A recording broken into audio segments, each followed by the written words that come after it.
tricotez plus, lisez plus et critiquez moins, ça vous fera du bien.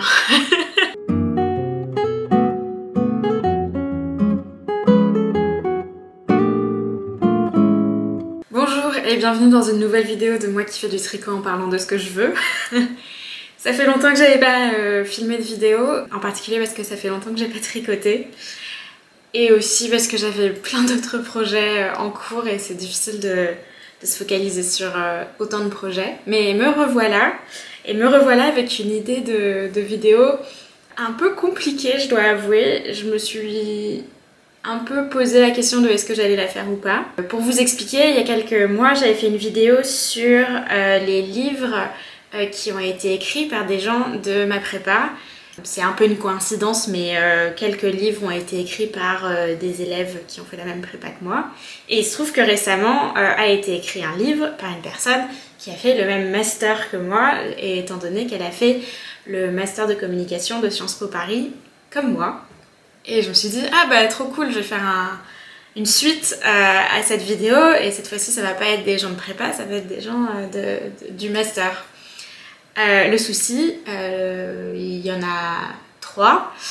Le premier souci, c'est que cette jeune fille, en fait, c'est Louise Aubry, qui est une influenceuse qui s'appelle My Better Self sur Instagram, qui a aussi une chaîne YouTube et un podcast. Elle a aussi une marque de lingerie, enfin de sous-vêtements. Et bref, tout ça pour dire, elle est très connue. Et c'est pas simple de faire une vidéo YouTube sur une influenceuse très connue. J'espère que ça va pas me porter préjudice. La deuxième raison, c'est que ce livre aurait dû me plaire. C'est un livre féministe, c'est un livre sur la confiance en soi, le regard des autres, qui sont des sujets qui m'intéressent beaucoup. Et le souci, c'est que il m'a pas plu. Donc je vais clairement faire une vidéo pas sympa. Sur une personne connue sur les réseaux et qui pourtant sur un sujet qui pour moi est bien, enfin c'est un bon sujet. Et la troisième raison pour laquelle je suis un peu embêtée par cette vidéo, c'est que c'est un livre sur la positivité, le fait de ne pas juger les gens, le fait d'être bien dans sa peau, d'être dans la sororité. Et clairement je suis pas dans la sororité, vous allez le voir, parce que le livre m'a pas plu quoi. Mais bon, on verra bien, soit je la mettrai en public, soit je la mettrai en non répertorié pour mes copines, on verra. Here we go. Alors le livre s'appelle Miroir Miroir aux éditions Le Duc, dis-moi ce que je vaux vraiment, ça c'est le sous-titre. Et donc Louise Aubry a 24 ans, écrit ce livre sur ses réflexions sur comment la société et le patriarcat a un impact sur la confiance en soi, sur comment le regard des autres, en fait c'est un regard qui est plutôt machiste, et comment ça va avoir un impact sur les jeunes femmes comme elle et comme moi, sur nos choix, nos décisions de vie, et sur le fait qu'on peut être mal dans sa peau ou bien dans sa peau selon comment on réagit à ça. Une grande partie du bouquin est liée à la déconstruction, l'idée étant qu'en déconstruisant ce regard, on se rend compte qu'il n'est pas justifié, et comme ça on arrive à s'en défaire et avoir une vie, disons, plus authentique, plus dans l'amour de soi. Tout ça en théorie c'est très bien.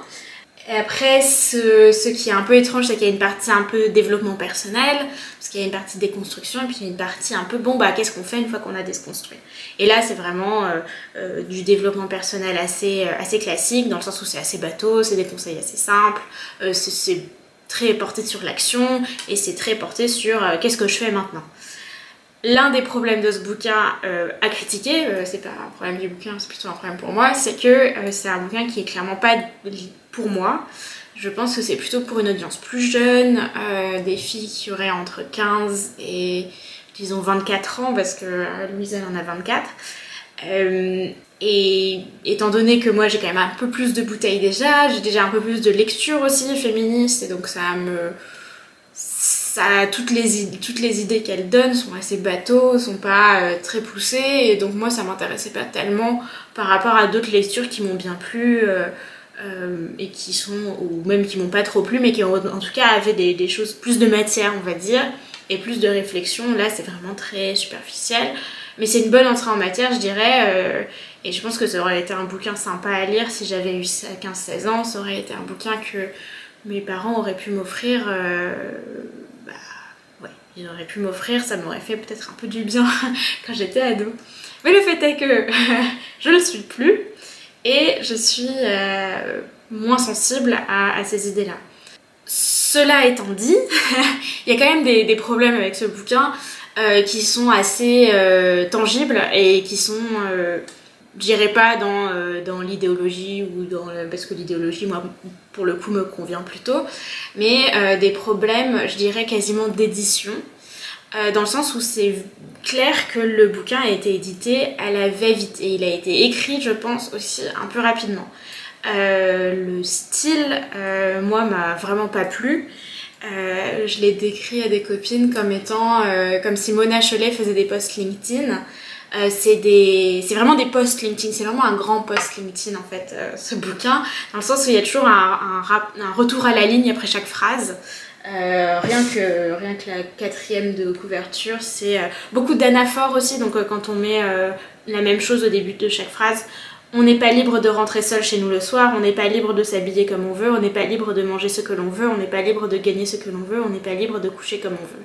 Donc voilà, c'est un peu ça tout le temps ce bouquin, c'est beaucoup d'anaphores, beaucoup de retour à la ligne, et c'est des techniques très simples et que vous pouvez utiliser si vous en avez besoin pour donner cette impression d'autorité et de persuasion. C'est vraiment, c'est ce qu'a fait François Hollande, moi président, c'est l'anaphore peut-être la plus connue aujourd'hui. Cela étant dit, moi les posts LinkedIn ça me fait chier. Et là, là c'est une écriture qui est assez, voilà, un peu, et on sent l'influence du podcast, de sa chaîne YouTube, de ses légendes Instagram. On voit que c'est une écriture assez internet, clairement. Et aussi on sent l'influence aussi des livres de développement personnel, mais là qui moi ne sont pas vraiment un truc que j'aime bien lire. Donc ça c'était mon premier point, et j'en arrive au deuxième point, donc encore sur le style et sur l'édition, qui est que Louise écrit avec énormément d'anglicisme. Alors moi je parle en anglicisme tout le temps, c'est horrible, je déteste ça, mais c'est le cas, je parle dans une sorte de franglais dégueulasse. Mais je trouve qu'il y a quand même une différence entre parler et écrire, et dans son cas ça devient clair qu'il n'y a à aucun moment quelqu'un qui a relu son livre et qui lui a dit bon bah ça se dit pas en français. Par exemple, réaliser à la place de se rendre compte. Insécurité, alors l'insécurité en français c'est l'insécurité genre Sarkozy et les banlieues, l'insécurité, ne pas être en sécurité, ou par exemple l'insécurité d'un chantier, un chantier il vous met en danger, mais ça ne veut pas dire manque de confiance en soi en français, ça ne veut pas dire not secure. Je pense que là, le terme qu'elle cherchait, c'était manque de confiance en soi, mais c'est vrai que c'est moins sympa en français et tout ça. Donc il y a ça. Il y a le mot stigma qui n'existe pas en français. Il y a le mot stigmate qui existe en français. Il y a le mot honte. Il y a le mot... il y a plein de mots pour utiliser pour cette notion. Mais stigma, ça n'existe pas en français. Bon, il y a des passages où juste elle parle en anglais. Surtout, ce qui est marrant, c'est qu'elle utilise le mot bitches, mais elle met un petit astérisque pour pas trop nous choquer. Mais ça m'agace parce qu'en fait, Louise n'est pas une écrivaine professionnelle. Et donc, il y aurait dû avoir un travail de relecture qui aurait dû être fait par son éditeur, qui n'a pas été fait. Et franchement, à quoi bon? Parce que le livre se vend très bien, donc c'est pas un souci. L'autre souci que j'ai avec ce livre, qui à mon avis a été aussi écrit à la va-vite, c'est qu'il est assez pauvre en expérience. On voit qu'il y a un travail de réflexion sur voilà, le regard des autres, mais la plupart des exemples donnés sont des exemples de la vie de Louise. Le souci, c'est que elle n'a qu'un nombre réduit d'expériences du regard des autres, et un regard qui certes est déplaisant, et moi aussi j'ai fait l'expérience de regard déplaisant sur la vie. Mais ceci dit, on a des expériences assez pauvres du regard des autres et de comment ça peut avoir un impact sur nos vies. elle va prendre énormément de matière dans ce qui a pu se passer dans sa vie, et malheureusement, ce qui est vraiment intéressant, c'est qu'elle est influenceuse, donc elle a un regard énorme sur elle, dans le sens où il y a des centaines de milliers de personnes qui regardent ses posts. Et malheureusement, ça, elle n'en parle pas, je pense, parce que c'est un sujet qui est trop compliqué et un peu étrange, et en vrai, pas très, et j'ai utilisé un anglicisme, relatable, mais le souci, c'est que ça aurait été vraiment très intéressant. À la place, elle parle de ce que ses parents lui ont dit, ce que sa famille lui ont dit, ce que son copain a pu lui dire, je sais pas, ce que quelqu'un en boîte a pu lui dire une fois, ses camarades de classe, bref, des sujets qui sont un peu, comment dire, réduits, pauvres, qui sûrement ont eu une importance dans sa psyché, mais qui en soi donnent cette impression que le regard des autres et l'impact que ça a, et ben c'est finalement une réflexion de ta maman. Et c'est vrai, ça peut avoir un impact, mais le souci c'est que ça donne cette impression que finalement c'est pas un énorme problème, enfin c'est un problème qui est pas énorme, et c'est vraiment nécessaire d'écrire tout un livre là-dessus, alors que oui c'est nécessaire, mais si elle avait utilisé plus d'expériences venant de plus de personnes, et des personnes avec des parcours divers, des problématiques diverses, et bah peut-être que ça aurait eu plus d'impact dans sa réflexion. Enfin il y a un passage qui m'a vraiment marquée, où c'était, elle raconte comment elle était en boîte à Barcelone, bien sapée, comme ça, plutôt sexy, et il y a un garçon qui lui demande, un groupe de garçons, qui lui demande « Ah, mais qu'est-ce que tu fais dans la vie ?» Elle dit « Ah, bah je viens d'être prise à Sciences Po. » Et les garçons la regardent incrédules en disant « Mais non, arrête de mentir, tu t'es pas rentrée à Sciences Po. » Et elle montre comme quoi c'est le patriarcat qui dévalue les femmes, qui ne permet pas aux femmes d'être, je sais pas, sexy en boîte de nuit et en même temps à Sciences Po. Et la vérité, c'est que Sciences Po, c'est très difficile d'y rentrer, et que peut-être qu'ils y ont pas cru parce que bah, c'est trop compliqué pour eux, et que donc elle, pourquoi elle, quoi. C'est pas un problème énorme qu'un bolos en boîte de nuit ne te croit pas capable d'aller à Sciences Po. C'est vrai que c'est assez agaçant, je comprends, ça, moi ça me ferait chier, mais bon, je pense qu'on pourrait un peu genre, voilà, étoffer ça avec des histoires peut-être un peu plus lourdes en conséquences, par exemple. Un dernier point qui m'a agacé plutôt sur le contenu, c'est que parfois elle dit des choses qui sont factuellement fausses. Et le passage qui m'a le plus marqué, c'est le passage sur le mariage, parce qu'il se trouve que je vais me marier et que je suis féministe, et que c'est donc des questions qui m'intéressent beaucoup. La première phrase de ça, de ce passage, c'est le mariage, c'est sous l'Empire romain que l'institution du mariage émerge. J'arrive pas à croire qu'un éditeur ait fait passer ça, parce que franchement c'est évident qu'il y a un souci, dans le sens où ça donne cette impression que les gens ne se mariaient pas avant l'Empire romain. J'ai quand même allé chercher, j'ai fait un peu du fact-checking, et oui, non, il y a des codes babyloniens qui datent de bien avant l'Empire romain, qui donnent un cadre légal à la question du mariage. Il y a des règles légales pour le mariage dans la Bible, et je suis pas une experte en datation de la Bible, mais il me semble que c'est quand même un peu plus âgé. Tout ça pour dire, c'est factuellement faux, et c'est un peu difficile ensuite de lire la suite quand ça commence par ce qui est un peu l'équivalent de Tout temps les hommes dans une dissertation, du style on va aller aux origines du mariage. Et le dernier point qui m'a un peu marqué, et je sais pas, enfin j'ai quand même aussi fact-checké ça, c'est pour que le gouvernement ait besoin de nous récompenser quand on se marie, c'est qu'il y a anguille sous roche, c'est pourtant le cas. Aujourd'hui, en tant que célibataire, je paye 45% d'impôts.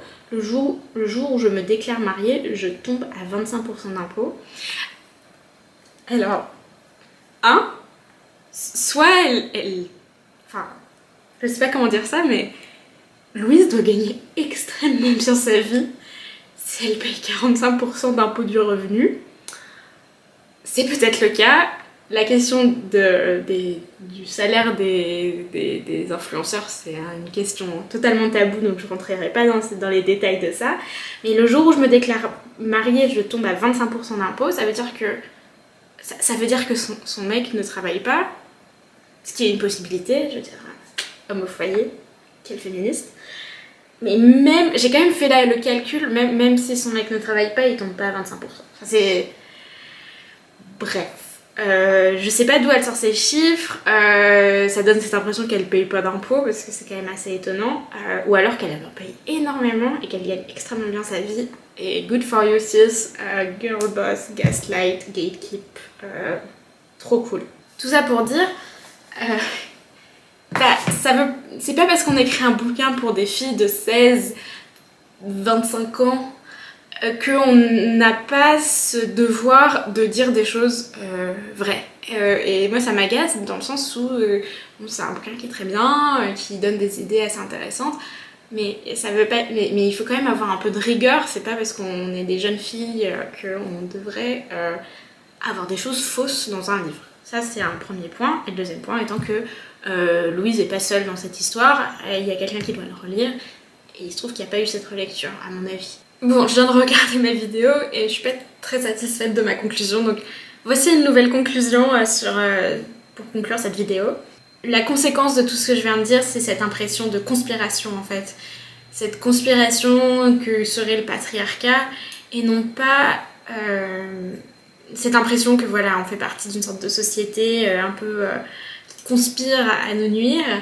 Et quand bien même, en fait, c'est souvent un peu plus complexe que ça. Déjà, on fait partie de cette conspiration, qu'on le veuille ou non, et aussi parce qu'on a des moyens de négocier avec cette conspiration, et ça, c'est un sujet qui m'intéresse, dans le sens où, certes, le patriarcat existe, mais il y a des sortes de zones de négociation qui existent aussi.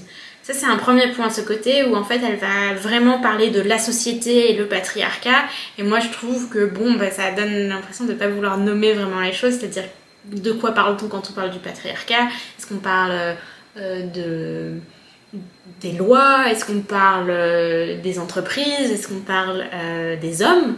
Est-ce qu'on parle des hommes et des femmes? Est-ce qu'on parle des personnes hétéros? Enfin, etc., etc.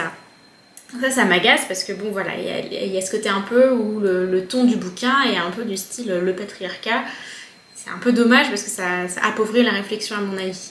Le deuxième, c'est que ça me donne cette impression peut-être un peu critique, qui est qu'il y a une deuxième conspiration qui vient prendre le pas sur la première. C'est qu'il y a une conspiration de l'amour de soi. L'amour de soi devrait être tout puissant, il devrait être le but ultime, et finalement l'amour dans le couple serait une conspiration qu'on devrait supplanter avec la vérité qui est l'amour de soi. Ça c'est le deuxième point que je voulais mettre en conclusion, c'est que l'amour de soi me paraît être un peu une escroquerie parfois, et un peu cette impression qu'on essaye de nous vendre quelque chose, mais j'arrive pas très bien à savoir quoi. Mais bon, pour moi, l'amour de soi tel qu'elle le décrit, et tel qu'elle le montre en tant qu'influenceuse aussi, ça c'est pas seulement le bouquin, moi me met un peu mal à l'aise. Ça c'est aussi une chose importante. Et le dernier point, c'est, bon bah le but de cette vidéo était de parler d'un livre écrit par quelqu'un qui a fait les mêmes études que moi.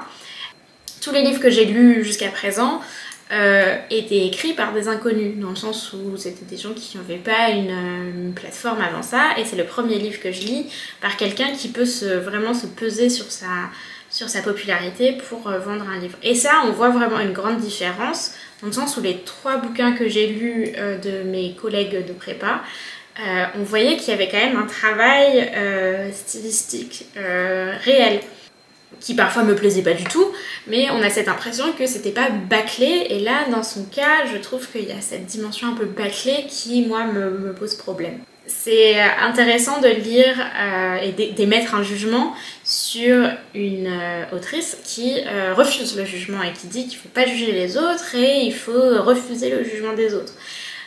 Là clairement j'ai fait une critique, donc j'ai émis un jugement sur son bouquin, pas sur elle-même, quand bien même c'est un bouquin qui m'a l'air d'être assez personnel, donc si elle passe par là, elle va sûrement le prendre personnellement, ce qui est logique, on n'est pas des robots. Mais le souci, c'est que ça rend la critique complexe, parce que comment critiquer quelqu'un qui dit qu'il ne faut pas critiquer pour arriver à un bonheur supérieur qui serait le bonheur de l'amour de soi? Est-ce que là je suis en train de me niquer mes chances de m'aimer moi-même?